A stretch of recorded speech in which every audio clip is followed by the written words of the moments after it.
The wind was a thief, stealing the breath from her lungs and the warmth from the boy's thin coat. Elara leaned into the gale, her towering frame a broken mast against a sea of dust. Each step was a negotiation with the screaming plains, a landscape so vast and empty it threatened to swallow the sky whole. The boy, Samuel, clung to her hand, his small face a mask of old terror, his silence a weight heavier than the pack on her back. He had not spoken a word since the fire, since the night she had scooped him from a life of ash and run. Now their flight was ending. Thirst was a burr in her throat, and the horizon shimmered with false promises. Her legs, long and powerful, trembled with an exhaustion that had settled deep in her bones. She stumbled, catching herself on a weathered fence post that seemed to rise from the dirt like a forgotten gravestone. Beyond it, a cabin, low and dark, hunkered against the earth as if hiding from the wrath of God. Smoke, a fragile gray ribbon, unspooled from its stone chimney. It was a sign of life, but life out here was rarely kind. Still, she had no choice. She pushed open a gate that groaned in protest and half-dragged, half-carried the boy toward the faint, flickering promise of light in the window. The world tilted, the gray sky and brown earth swirling into one, and she fell, her body a long, graceless line in the dust, her hand never letting go of the boy's. Elias saw them from the window, two figures, one impossibly tall, the other small as a sparrow, wrestling with the wind that had been his only companion for 3 years. He watched them breach his fence line, an act of trespass he had not witnessed since he buried his wife and daughter on the rise behind the house. His first instinct was a bitter, familiar anger. This was his space, his penance. He had earned his isolation. But then the woman fell. She did not crumple. She collapsed like a felled pine, a final, shuddering surrender. The boy stood over her, a tiny, silent sentinel against the unforgiving world. Something in Elias, a rusted gear deep in his chest, ground into motion. He pulled on his worn leather coat, the motion stiff, automatic, and stepped out into the wind's fury. He approached them slowly, his hand resting near the butt of the pistol on his hip, a habit he couldn't shake. The boy looked up, his eyes wide and dark, bottomless with a fear that Elias recognized. He had seen it in the eyes of young soldiers. He had seen it in the mirror. Elias knelt, not by the woman, but a few feet from the boy. He said nothing, simply held out a hand, palm up, a gesture of peace, an offering. The boy stared, unblinking. Elias's gaze shifted to the woman.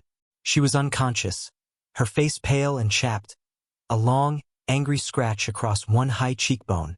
She was tall, taller than any woman he'd ever seen, with limbs that seemed too long for her body, folded awkwardly in the dust. He could see the sharp line of her ribs through her ragged dress. Starving. He looked back at the boy who hadn't moved. Elias grunted, a sound of resignation, and gently lifted the woman. She was lighter than he expected, all bone and desperation. He carried her toward the cabin, his boots sinking into the dry soil. The boy followed, a silent shadow trailing in his wake, his small hand still outstretched as if reaching for the woman Elias now carried. He laid her on the cot in the corner of the single room, the one he never used. It had been his wife's. The thought came and went like a phantom pain. He covered her with a thick wool blanket, then turned his attention to the boy, who stood frozen by the door, watching him. Elias moved to the hearth, where a pot of thin stew bubbled over the flames. He ladled some into a wooden bowl and placed it on the small table. He gestured for the boy to sit. Samuel did not move. His eyes darted from the woman on the cot to Elias, then back again. Trust was a foreign currency here. Elias understood. He sat down at the table himself, took a piece of bread, and began to eat, ignoring the boy completely. He let the silence and the smell of the food do the work. Minutes stretched, measured by the crackle of the fire and the howl of the wind outside. Finally, the boy crept forward. He climbed onto the chair, his small hands barely reaching the edge of the bowl. He ate like a wolf, fast and frantic, his eyes never leaving Elias. When he was done, he looked at the woman on the cot, his expression a mixture of worry and exhaustion. Elias took the empty bowl. "She will rest," he said. The words felt rough in his throat, and used. The boy flinched at the sound of his voice but nodded. A tiny, almost imperceptible movement. That night, Elias sat in his chair by the fire, cleaning his rifle, the familiar scent of oil and steel a small comfort. The woman slept, a deep, exhausted sleep. The boy sat on a stool by the cot, his hand resting on the blanket, a loyal guard at his post. He eventually succumbed to sleep, his head slumping forward onto the cot. Elias watched them, the unexpected occupants of his quiet world. He saw the raw fear in the boy, the deep weariness in the woman. He saw two people who had run until they could run no more, and their path had ended at his door.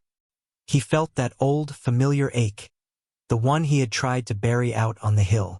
He stoked the fire, the orange light dancing across their sleeping faces. For the first time in a long time, the cabin did not feel so empty. Felt dangerous. Alara woke to the smell of coffee and bacon. She sat up with a gasp, her heart hammering against her ribs. The boy, Samuel, was asleep on a pallet of blankets on the floor beside her. A man sat at a table across the room, his back to her, broad and still. He wore a faded flannel shirt, and the morning light caught the gray at his temples. She remembered falling. She remembered the gate, the cabin, the smoke. This man had brought them in.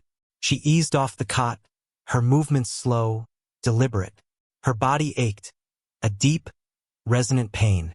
The man didn't turn. "There's food," he said, his voice a low rumble. He gestured with his head toward the stove. A plate of bacon and eggs sat there, covered. She looked at him, then at Samuel still sleeping soundly. Her protector's instinct warred with her fear. He was bigger than her, not in height but in substance. He was rooted to this place, a part of the wood and stone of the cabin. She was a tumbleweed, blown in by a storm. She didn't move toward the food. "Who are you?" she asked, her voice raspy. He finally turned to look at her, his eyes the color of a winter sky, shadowed and deep. He had a scar that cut through his left eyebrow, giving him a permanent look of severity. "Elias," he said, "just the name, nothing more." "The boy. He ate last night." Slept. Elias's gaze was direct, unwavering. He wasn't judging her, just stating facts. It was unsettling. She took a hesitant step toward the stove, her eyes never leaving him. She was used to men looking at her with a mixture of curiosity and ridicule. Her height was a spectacle. They saw a giantess, a novelty, something to be gawked at or conquered. Elias just looked at her. He saw a survivor. She ate standing, forcing the food down, feeling its warmth spread through her. Strength returned in a slow, welcome tide. Samuel stirred, and his eyes flew open. He saw her and scrambled to his feet, rushing to her side and gripping her dress. He hid behind her long legs, peeking out at Elias. Elias watched the boy, his expression unreadable. He stood, took his coat from a peg by the door. "I have chores," he said, and then he was gone, the door closing softly behind him, leaving them in the quiet warmth of the cabin. The days fell into a strange, silent rhythm. Elias would be gone from sunup to sundown, working his small plot of land, tending to his 2 horses and a handful of chickens. He never asked where they had come from or where they were going. He simply left food for them on the stove in the morning and a portion of his own dinner on the table at night. Alara spent her time mending their clothes, exploring the immediate surroundings of the cabin, never venturing beyond the fence line. She watched Elias from the window. She saw the way he moved with a quiet economy of motion, his strength apparent in the swing of an axe, the sure way he handled the horses. He was a man who knew how to work and how to be alone. Samuel slowly began to thaw. He would sit on the porch steps, watching Elias mend a harness or sharpen a tool. He never got too close, maintaining a careful distance, but his fascination was obvious. One afternoon, Elias was carving a piece of wood. Samuel crept closer, his curiosity overriding his fear. Elias didn't look up, but he stopped carving and held out the piece of wood. It was a small, crudely carved horse. Samuel stared at it, then at Elias's calloused hand.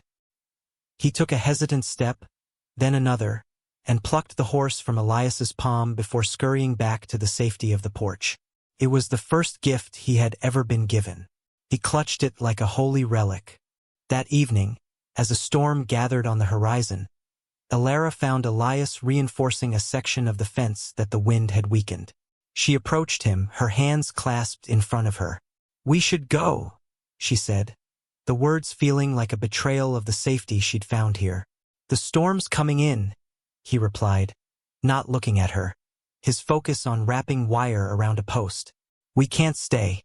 We're a burden." He finally stopped and turned to her. The wind whipped a strand of her dark hair across her face. "The boy needs to rest. You need to eat. You don't know us," she insisted, a note of desperation in her voice. "I know you were running," he said, his gaze dropping to her worn-out boots. "And you stopped here." He went back to his work, the conversation over. It was a kind of acceptance she didn't understand. It asked for nothing in return. That night, the storm broke with a terrifying violence. Thunder rattled the small cabin, and lightning bleached the world white for seconds at a time. Samuel, who had been sleeping, woke with a silent scream, his body trembling. Elara held him, rocking him, whispering reassurances he couldn't hear over the storm inside his own head. Elias watched them from his chair by the fire. He saw the fierce, protective love in Elara's embrace, the absolute terror in the boy's eyes. He rose and walked to a small, dusty chest in the corner. He opened it and pulled out a small patchwork quilt, faded and worn. He walked over and draped it over Elara and the boy. "My daughters," he said, his voice thick with a sorrow that was years old but still raw. It always made her feel safe. Elara looked up at him, her eyes shining in the firelight. In that moment, she saw past the scar and the silence. She saw a man hollowed out by grief, a man who understood loss in a way few could. She pulled the quilt tighter around Samuel, the fabric soft against her cheek. It smelled faintly of lavender and old memories. "Thank you," she whispered. The storm raged outside, but inside the small cabin, a fragile peace began to take root. Weeks turned into a month. The harsh bite of late autumn softened. Elara began to help with the chores, her height and strength a surprising asset. She could reach the highest shelves, carry 2 buckets of water as easily as he carried one. She fell into the rhythm of the homestead, her movements becoming as sure and steady as his. They worked together in a comfortable silence, their communication a series of gestures, nods, and shared glances.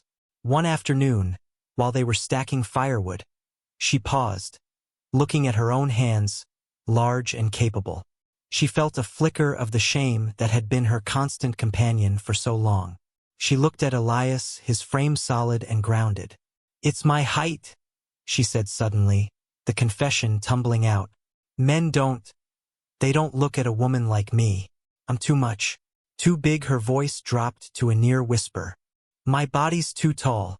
I'm not breeding material." The words, cruel and sharp, were ones she had heard from her own father, from the jeering boys in her town, from the man she had run from.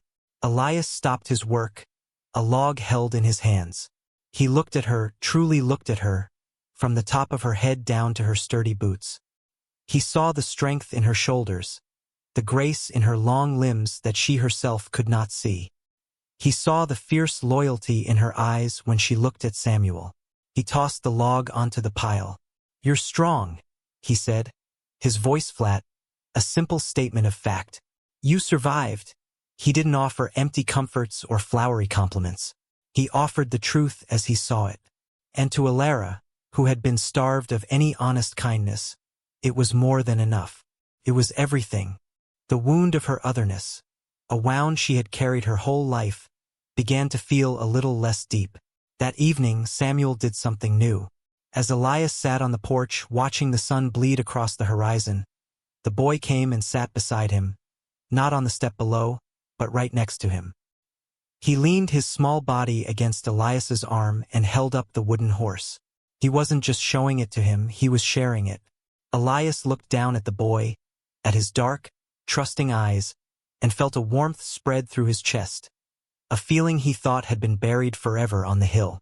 He placed a hand, large and rough, on Samuel's head. A silent acknowledgement. Promise. They were a strange constellation, these three solitary stars drawn into a shared orbit. They were becoming something that resembled a family, a fragile thing built of unspoken words and shared burdens. But the past is a patient hunter, and theirs was closing in. The man came on a black horse, a stark figure against the pale winter sky. He moved with an arrogant ease, as if the land itself belonged to him.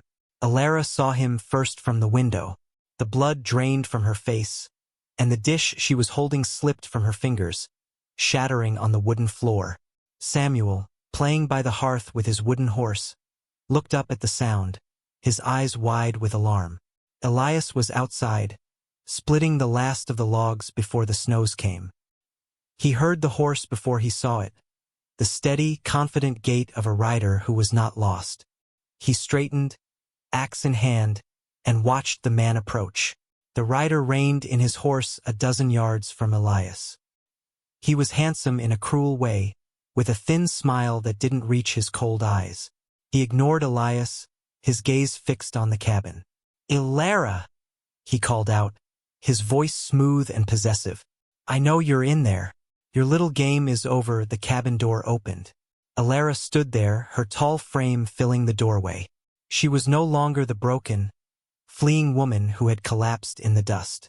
Her face was pale, but her chin was high, her eyes blazing with a defiant fire. Samuel peeked out from behind her skirts, his small body trembling. The man, Silas, laughed. It was a sound like stones grinding together. "There you are, looking well-fed, and you still have the boy. Good. He's a valuable little mute." He finally turned his attention to Elias. "I'll be taking what's mine. The woman, the boy. They belong to me. You can have this pathetic patch of dirt." Elias didn't move. He rested the heavy axe head on the chopping block. "They're not yours," he said, his voice dangerously quiet. Silas's smile tightened.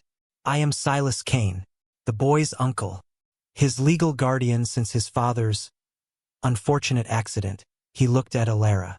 "And she was his father's housekeeper. Indentured. She stole my property." Elias's eyes flickered to Alara. He saw the truth in the terror that flashed across her face. This was the man from her nightmares.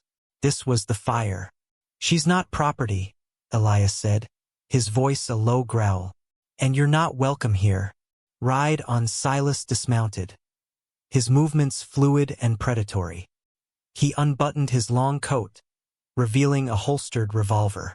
"I don't think you understand. I'm not asking." He took a step forward. "This is a simple transaction." In that moment, the world seemed to slow for Elias. The years of self-imposed peace, of quiet penance, sloughed away like dead skin. The soldier he had been, the man he had tried to bury, rose to the surface. He saw Silas not just as a threat to the woman and child he had taken in, but as the embodiment of all the cruel, senseless violence he had tried to leave behind. He couldn't leave it behind. It had followed him home. "Get back in the house, Alara," Elias said, his voice calm, but with an edge of tempered steel. "Bar the door." Alara hesitated, her eyes locked on his. She saw the change in him, the shift from quiet homesteader to something harder, something more dangerous. She grabbed Samuel's hand and pulled him back inside, the heavy bolt of the door slamming shut. Silas chuckled. "Protecting the little family? How noble." He drew his revolver. "It's a shame. You could have just walked away." Elias's hand moved, not for the pistol at his hip, but for the axe. In one fluid motion, he swung it not at Silas, but at the chopping block. The blade bit deep into the wood. "Last chance, Kane," Elias said. Silas raised his pistol. The shot cracked through the cold air, deafeningly loud. But Elias was already moving, diving to the side, rolling behind the woodpile. The bullet thudded into the cabin wall, splintering, would near the window. Inside, Alara flinched, holding Samuel tight. The boy was making a sound, a low, keening noise in the back of his throat, his face buried in her dress. Elias drew his own pistol, the weight of it familiar and terrible in his hand. He fired from behind the cover of the logs, not to kill, but to pin Silas down. The shot kicked up dirt near Silas's boots, forcing him back toward his horse. Silas fired again, wildly, his handsome face twisted in a mask of rage. "You're a dead man, farmer." Another shot from Elias, closer this time, nicking the leather of Silas's saddle. The horse shied, whinnying in panic. The fight was a brutal, chaotic dance of cover and fire. Elias was methodical, patient, using his knowledge of every dip and rock of his land. Silas was rash, angered that this simple homesteader was putting up a fight. He emptied his revolver, the clicks of the empty cylinder echoing in the sudden silence. Elias rose from behind the woodpile, his own weapon held steady. Silas stared at him, his chest heaving, his eyes wide with disbelief. He fumbled to reload, his hands shaking. "It's over," Elias said, advancing on him. But Silas wasn't finished. With a snarl, he abandoned his gun and drew a long hunting knife from his boot. He charged, a wild, desperate lunge. Elias didn't fire. He met the charge, sidestepping the knife and bringing the heavy barrel of his pistol down hard on Silas's wrist. Bones crunched. The knife clattered to the ground. Silas cried out in pain and stumbled back, clutching his shattered hand. He looked up at Elias, his arrogance replaced by pure, animal fear. Just then, the cabin door creaked open. Alara stood there, a heavy iron skillet in her hand, her face a mask of cold fury. But it was the boy beside her who made both men freeze. Samuel stood on the porch, his small body rigid. He pointed a trembling finger at Silas, his face contorted. And then, a sound tore from his throat, a word, raw and broken, but clear as a bell. "Fire!" he screamed. The word ripped from the memory of his trauma. The sound seemed to stun Silas more than any blow. He stared at the boy he had terrorized into silence, now finding his voice to condemn him. That single moment of distraction was all Elias needed. He lunged forward, tackling Silas to the ground.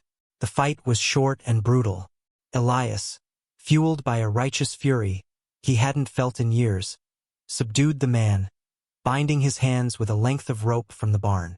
The aftermath was a profound quiet, broken only by the wind whistling around the corners of the cabin. Silas lay on the ground, defeated and broken. Elias stood over him, breathing heavily, the adrenaline slowly seeping away, leaving him feeling hollowed out and weary. Alara rushed to his side, her eyes scanning him for injuries. "Are you hurt?" she asked, her voice trembling. He shook his head, his gaze finding Samuel, who was now clinging to Alara's leg, staring at Elias with something akin to awe. He had faced the monster and won. Elias knelt in front of the boy. "You were brave," he said softly. "You found your voice." Samuel looked from Elias to the bound form of Silas, and then back to Elias. He reached out a small hand and touched the scar on Elias's eyebrow, a gesture of profound, innocent connection. In that moment, the violence of the past few minutes faded, replaced by the powerful, unspoken confirmation of their bond. They were no longer three strangers under one roof. They were a fortress. They were a family. They left Silas tied up for the sheriff from the nearest town, a 2-day ride away. When the lawman finally came, he took Silas away without much fanfare, leaving behind a silence that was different from the one that had come before. It was not an empty silence. It was a peaceful one. The first snows fell that week, blanketing the land in a soft, white shroud, burying the scars of the confrontation. It was a clean slate. Winter settled in, and the cabin became their whole world. The quiet rhythm returned, but it was warmer now, richer. Samuel's voice, once broken free, began to flourish. He started with single words: horse, fire, Elias, Alara, and soon began stringing them together into simple sentences. His laughter, when it first came, was a startling, beautiful sound that echoed off the cabin walls and filled the empty spaces in Elias's heart. Alara no longer saw her height as a curse. She stood tall, not in defiance, but in quiet confidence. She worked alongside Elias, their hands often brushing as they passed tools or shared a task. The glances between them were no longer just about communication. They held a deeper, unspoken tenderness. One evening, as they sat by the fire, Samuel asleep on his cot, Alara touched the faded quilt that now lay permanently on his bed. "You never talk about them," she said softly. Elias stared into the flames, the light flickering across his weathered face. "Her name was Sarah. My daughter was Lily." He spoke the names as if they were fragile glass. "There was a fever. Took them both in a week. I blamed myself. Thought if I'd just been quicker to fetch the doctor. Stronger." He shook his head. "I came out here to be alone with my ghosts." "You're not alone anymore," Alara said, her hand coming to rest on his arm. He looked at her, at the profound empathy in her eyes. He saw not pity, but understanding. He covered her hand with his own.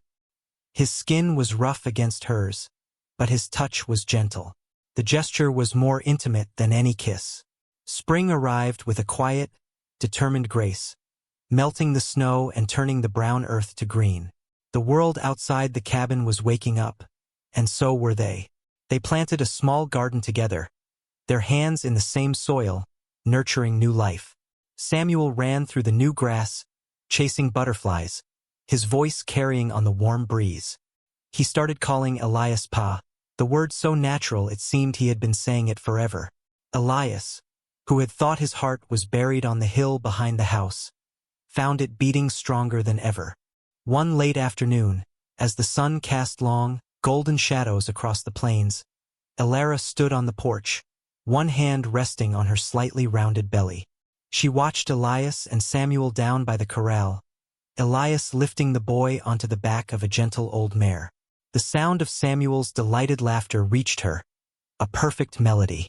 Elias looked up and saw her there, a silhouette against the setting sun. He smiled, a genuine, unguarded smile that transformed his face. He walked toward her, his boots dusty, his love for her plain in his eyes. He came to stand beside her, his arm wrapping around her waist, his hand coming to rest protectively over hers on their unborn child. "A son," she whispered, looking out at the endless expanse of their future. "You gave me a son." Elias looked at Samuel, now proudly patting the horse's neck, and then at Alara, her form strong and beautiful against the vast landscape. He had taken in a broken woman and a silent boy, and in healing them they had healed him. He had sought isolation as a penance for the family he had lost, and instead, he had been given another. "We did," he corrected her softly, pulling her closer. "We made a family," the wind whispered through the new leaves on the cottonwood tree, carrying the promise of a peaceful season.